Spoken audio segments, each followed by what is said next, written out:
आइए आज अध्ययन करना है बहुपद क्या होते हैं, पॉलिनोमियल्स किसे कहते हैं। एक या दो नंबर का बोर्ड परीक्षाओं में यह पूछ देता है कि चूज करो कि इसमें कौन सा बहुपद है कौन सा बहुपद नहीं है। अब बहुत माइनर गलती की वजह से हमारे एक या दो नंबर सिंपल होते हुए भी हमारे हाथ से निकल जाते हैं।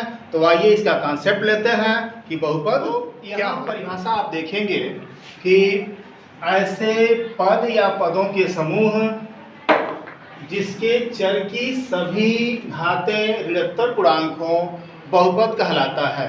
बहुपद में सबसे खास बात होती है कि एक शब्द आता है ऋणोत्तर और पूर्णांक। जो भी पद हों ऐसे पद या पदों के समूह, एग्जाम्पल के लिए हम एक पद लिखते हैं, पद या पदों के समूह, दो पद हो गए, तीन पद हो गए, चार पद हो गए, पद या पदों के समूह हो गए जिनके चर की सभी घातें, चर देखेंगे वेरिएबल क्या है, इसमें x है, यह एक पद है, वेरिएबल इसमें x है, यहाँ पे भी यह जो पदों का समूह दिया हुआ है इसमें चर क्या है, x है। चर की ध्यान देने की बात है कि सभी घातें, यहाँ पर जो चर प्रयुक्त हुआ है चर की घात 1 है, यहाँ पर जो चर प्रयुक्त हुआ है यहाँ पर 2 है, यहाँ पर 1 घात है और यहाँ पर 0 घात है। सभी घातें कहता है, एक घात नहीं, सभी घातें, जितने भी चर हों चर की सभी घातें ऋणोत्तर पूर्णांक हों। ऋणोत्तर पूर्णांक का मतलब होता है, अगर हम यहाँ संख्या रेखा बनाते हैं तो संख्या रेखा पर इधर धनात्मक होता है और इधर ऋणात्मक होता है। ऋणोत्तर पूर्णांक हो अर्थात ऋण के बाद के पूर्णांक हो, सभी घातें ऋण के बाद के पूर्णांक हो अर्थात सब घातें शून्य हो या धनात्मक हो। एग्जाम्पल के लिए अगर हम इसकी घात देखते हैं तो 1 है, यहाँ पर हम देखते हैं इस पद की घात यहाँ पे 2 है, यहाँ पर 1 घात है और यहाँ पर 0 घात है। अर्थात यह इस परिभाषा को यह भी फॉलो करता है, ये भी फॉलो करता है, यह भी आपका एक बहुपद है और यह भी आपका एक बहुपद है। लेकिन अगर हम यहाँ पर लिख देते हैं 3 पर माइनस का 2, 3x धन 1 बटा x, तो यहाँ पर आप देखेंगे इस पद को, यहाँ पर जो घात हो गई वह ऋणात्मक हो गई। जब यह ऋणात्मक घात हो गई तो इसको हम बहुपद नहीं कहेंगे, क्योंकि कंडीशन क्या है कि बहुपद के चर की सभी घातें ऋणोत्तर पूर्णांक हो, ऋण के बाद की पूर्णांक हो अर्थात 0, 1, 2, 3 धनात्मक सभी पूर्णांक हो, ऋण की घातें 9 हो।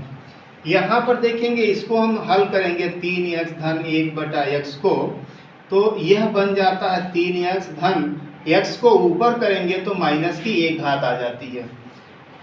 ध्यान से देखेंगे तो यहाँ पर x की 1 घात है, धनात्मक है, यहाँ तक तो ठीक है, लेकिन यहाँ जो x प्रयुक्त है उसकी घात ऋणात्मक है, इसलिए यह बहुपद नहीं है। क्योंकि हमको घात कौन सी चाहिए, 0 से आगे की घात चाहिए, ऋणोत्तर पूर्णांक चाहिए, घातें ऋणोत्तर पूर्णांक होती हैं।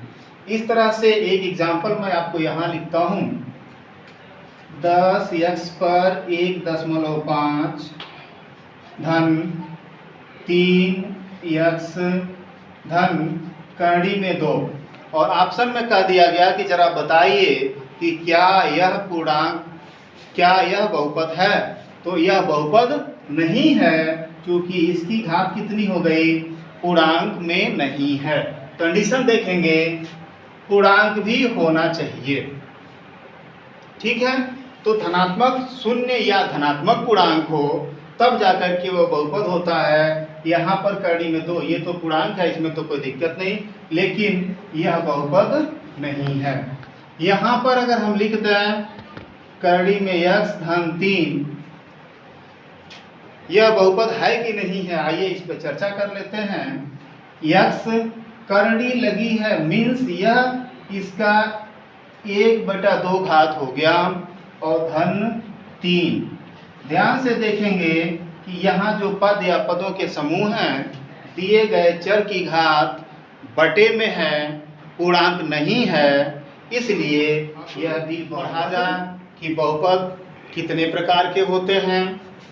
बहुपद के प्रकार जानने के लिए 2 बेस होता है, एक पदों की दृष्टि से बहुपद के प्रकार और एक घातों की दृष्टि से बहुपद के प्रकार। तो सबसे पहले हम लोग पढ़ेंगे कि पदों की दृष्टि से बहुपद कितने प्रकार के होते हैं। तो पहला जो बहुपद का प्रकार होता है वो होता है एक पदीय बहुपद,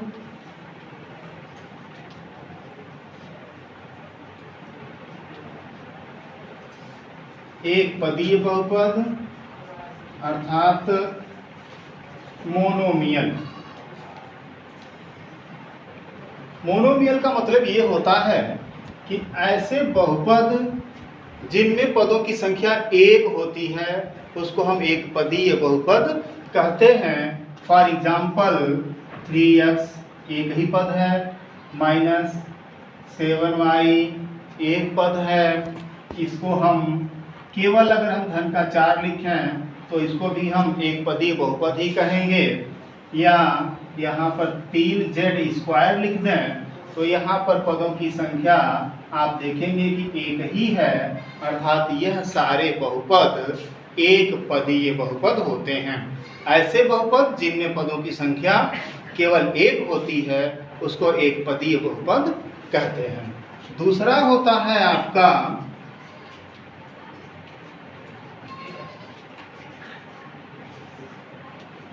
द्विपदीय बहुपद। द्विपदीय बहुपद को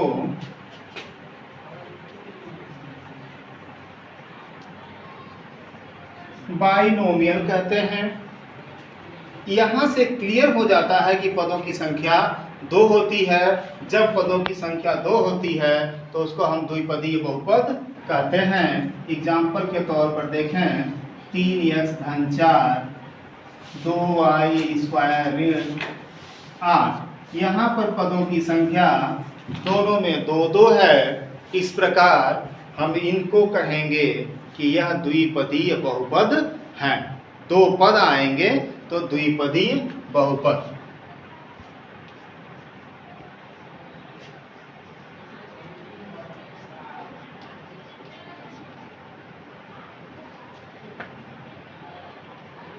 त्रिपदीय बहुपद।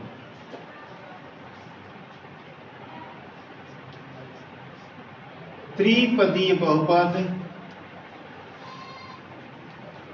ट्राइनोमियल। अर्थात यहाँ से क्लियर है, शब्दों के अर्थ से ही क्लियर है कि जब बहुपद में पदों की संख्या 3 हो जाएगी तो उसको हम त्रिपदीय बहुपद कहेंगे। एग्जाम्पल के तौर पर देखिए 2y² - 5y धन 7। यह एक बहुपद हमने लिखा और यहाँ पर पदों की संख्या 1, 2 और 3 हो गई, इसलिए यह एक त्रिपदीय बहुपद हो गया। तो इस तरह से हमने देखा कि बहुपद के प्रकार में पदों की दृष्टि से बहुपद 3 प्रकार के, एक पदीय बहुपद मोनोमियल, द्विपदीय बहुपद बाइनोमियल, त्रिपदीय बहुपद ट्राइनोमियल, और इस तरह से आगे पदों की संख्या बढ़ती जाती है तो उसको हम पॉलिनोमियल कह लेते हैं बहुपद। बहुपद के प्रकार पदों की दृष्टि से एक पदी, द्विपदी, त्रिपदी, बहुपदी बहुपद को आपने देखा। अब हमको देखना है कि बहुपद में जो चर है, चर की घातों की दृष्टि से बहुपद कितने प्रकार के होते हैं। तो पहला जो बहुपद होता है उसको हम कहते हैं रैखिक बहुपद। रैखिक बहुपद इसको कहते हैं। रैखिक बहुपद क्या होते हैं कि ऐसे बहुपद जिनमें प्रयुक्त चर की घात 1 होती है। रैखिक बहुपद में चर की घात कितनी होगी? 1 होती है। चर की घात यहाँ पर 1 होगी। सबसे जो बड़ी घात होगी वह 1 होगी। ध्यान देना है कि बहुपद की जो घात होती है वह चर की सबसे बड़ी घात को हम बहुपद की घात कहते हैं। तो चर की घात यहाँ पर 1 होगी। एग्जाम्पल के तौर पर आप यहाँ देखना चाहेंगे कि 3x, यहाँ पर जो चर प्रयुक्त हुआ है चर की घात 1 है। 2y धन 7 यह एक बहुपद है और इसमें जो चर प्रयुक्त हुआ है 1 घात है। इन दोनों को ही हम रैखिक बहुपद कहेंगे। एग्जाम्पल के तौर पे 3 माइनस 3 प्लस अगर 4z लिखते हैं तो ये भी एक बहुपद है और यहाँ पर z की घात कितनी है? 1 है। इसलिए यह सभी बहुपद हमारे रैखिक बहुपद कहलाते हैं। अर्थात चर की घात अगर 1 होती है तो उसको हम रैखिक बहुपद कहते हैं।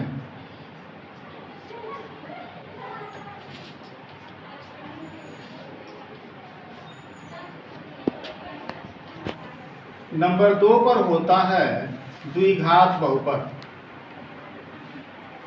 द्विघात बहुपद में नाम से ही क्लियर है कि चर की जो सबसे बड़ी घात होती है वह 2 होती है और उसको हम द्विघात बहुपद कहते हैं। एग्जाम्पल के तौर पर देखें 8z² धन 5z धन 2 यह एक बहुपद है और यहाँ पर जो चर प्रयुक्त हुआ वह z है। z की सबसे जो बड़ी घात है वह 2 है। अर्थात इस पूरे बहुपद की जो घात है वह 2 है। इसलिए यह बहुपद द्विघातीय बहुपद कहलाएगा, द्विघातीय बहुपद है। एक उदाहरण से और आप देखेंगे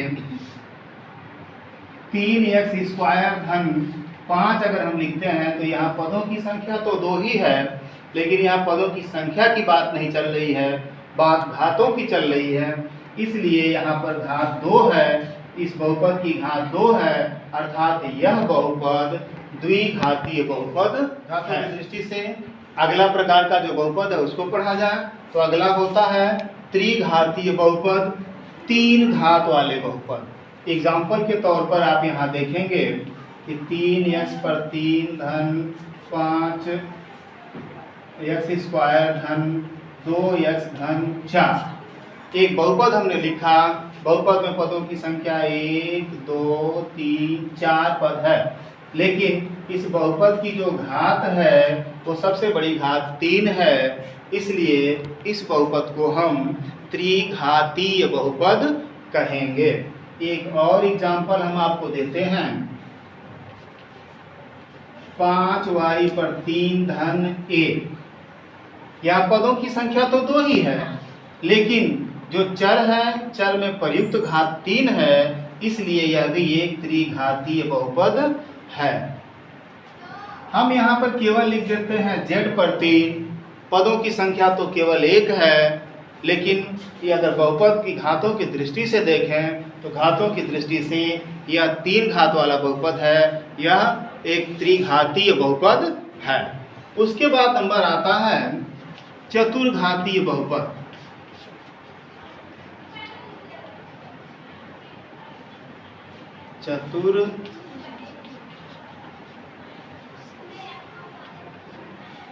चतुर्घातीय बहुपद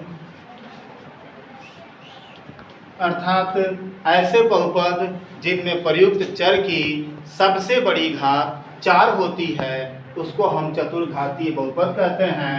एग्जाम्पल के तौर पर आप यहाँ देखें प्रयुक्त चर x है और x की सबसे बड़ी घात 4 है, इसलिए यह एक चतुर्घातीय बहुपद है।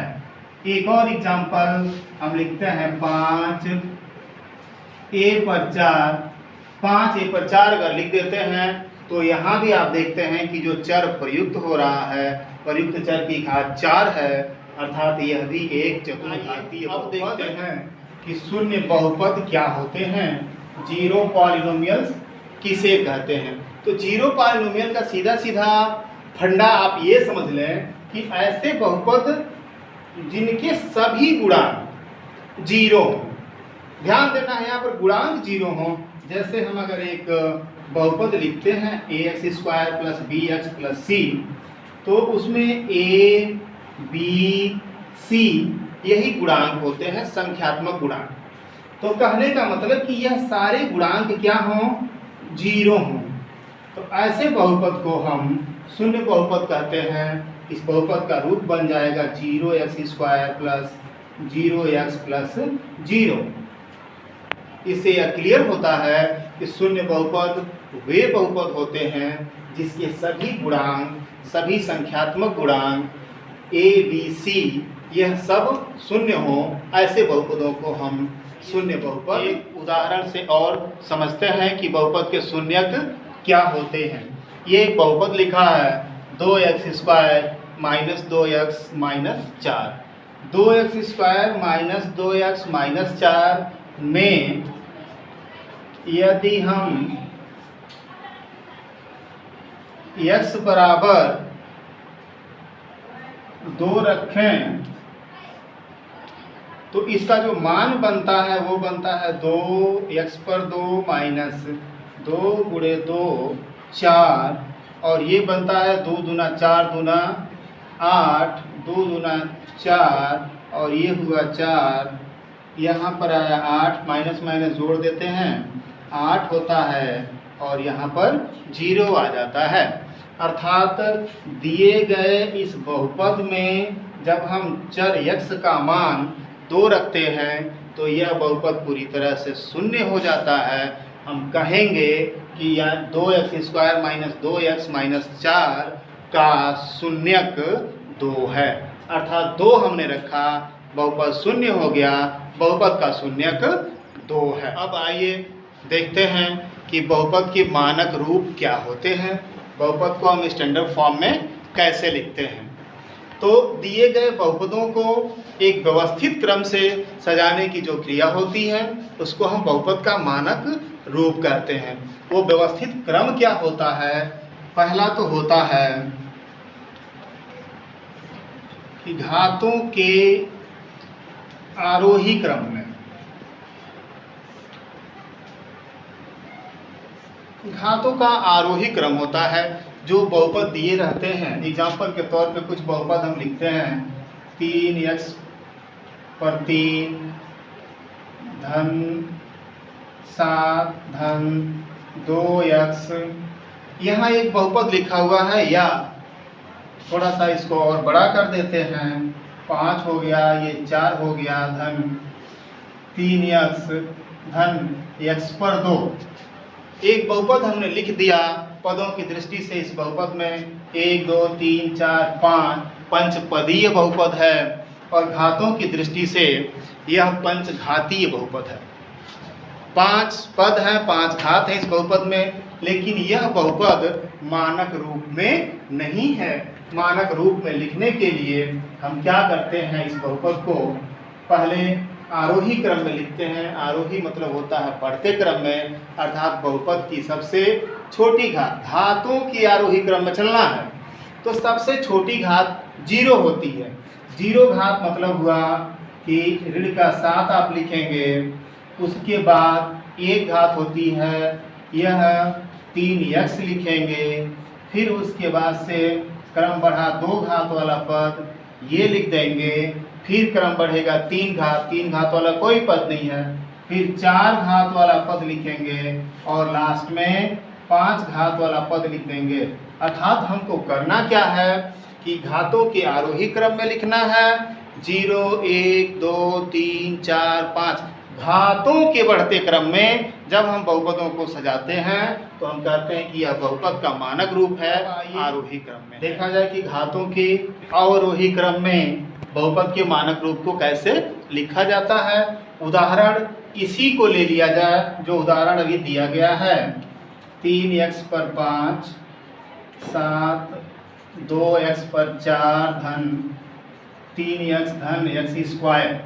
यहाँ पर हमको करना क्या होता है कि हमें अवरोही क्रम में जाना होता है। अवरोही मतलब बहुपदों के घटते क्रम में। तो घटने का जो क्रम होता है वह बड़े से छोटा क्रम होता है। तो यहाँ पर जो हम लिखेंगे वह दिए गए चर की सबसे बड़ी घात सबसे पहले आएगी, अर्थात 3x पर 5। सबसे बड़ी घात 5 है तो 3x पर 5 हम सबसे पहले लिखेंगे। 5 से छोटी संख्या 4 होती है, 4 घात का पद देखिए यहाँ है, चिन्ह के साथ 2x पर 4, 4 के बाद से 3 घात, 3 घात का कोई पद इसमें नहीं है, फिर 2 घात, 2 घात का एक पद हमारे पास है प्लस एक्स स्क्वायर, फिर 1 घात, 1 घात का एक पद हमारे पास है 3x, और फिर 0 घात, 0 घात, 0 घात का एक पद है 7। तो इस तरह से आप लोगों ने देखा कि बहुपद के मानक रूप को हम 2 प्रकार से लिख सकते हैं, घातों के आरोही क्रम में, घातों के बढ़ते हुए क्रम में जब सजाएंगे तो वह घातों का आरोही क्रम मानक रूप होगा, और घातों के अवरोही क्रम में डिसेंडिंग ऑर्डर में करेंगे तो वह जो है घातों के अवरोही क्रम का होगा, अर्थात घातों के उतरते हुए क्रम में सजाने को हम बहुपद का मानक रूप घातों के अवरोही क्रम में कहते हैं। तो इस तरह से मुझे उम्मीद है कि आज बहुपद से संबंधित बहुत सारे दुविधाओं को आप लोगों ने क्लियर कर लिया, सीख लिया, स्पष्ट कर लिया। धन्यवाद।